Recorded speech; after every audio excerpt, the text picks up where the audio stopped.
Ayatollahs in Iran have dangerous enemies, and I don't just mean Israel and the United States.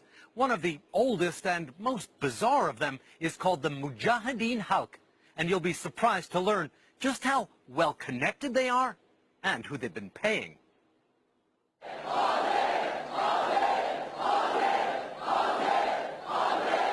There's nothing the MEK likes more than hearing from famous Americans.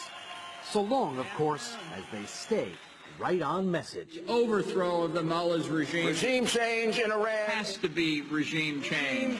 The speakers are paid well. What do you think is going to happen to that nuclear agreement? And they clearly relish the chance to share their strong opinions with a like-minded crowd. The president's lawyer, Rudy Giuliani, and National Security Advisor, John Bolton, were both regulars. There is a viable opposition to the rule of the Ayatollahs. The regime is evil and it must go. Free Iran! The MEK doesn't just want to free Iran, it wants to take over. And Giuliani seems to think it can. You're the vision for the future. You are the vision for the future of Iran. But that vision is much darker than these public gatherings reveal.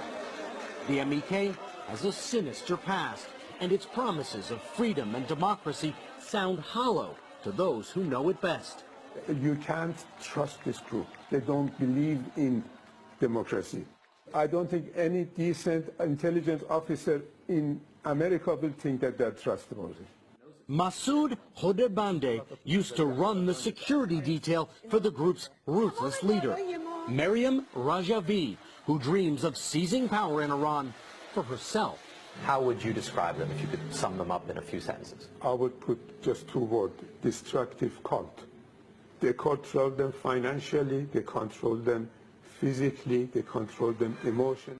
They see this group who says they have popular support, who's making all the right noises about overthrowing the mullahs.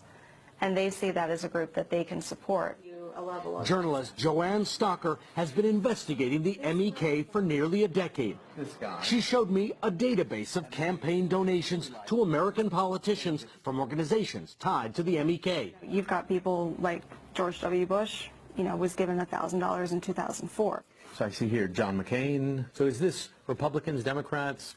It's both. I mean, it goes across the aisles. So, McCain got $2,400, $1,000. But then, Obama's on here, too. Pretty small contribution. Sure. But when you get them coming in from 10, 15 people every single year, they add up. Thank you, ladies and gentlemen. But the speaking circuit is where it's really at. It is my great honor to present to you the most formidable list of American national security, military, political, and governmental leaders of my generation.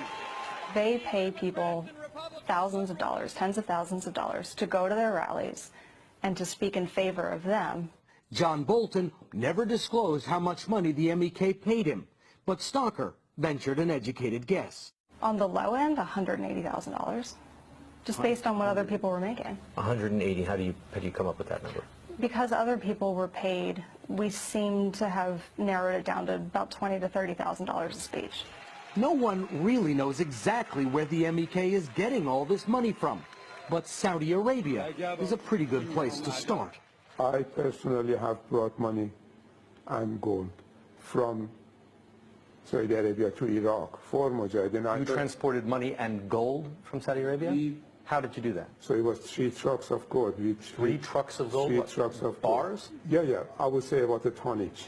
Now the group's tentacles of influence have reached the heart of the American government. I personally find it pretty remarkable that anyone who could have had the ties to the MEK that John Bolton did could get a security clearance. I think it ought to cause people an awful lot of concern. As far as the MEK is concerned, their guy is in the White House. They're tied in this together. Who's their guy? John Bolton's their guy? John Bolton is the MEK's guy in the White House. John Bolton made it very clear what he thinks the White House should do. The declared policy of the United States of America should be the overthrow of the mullah's regime in Tehran.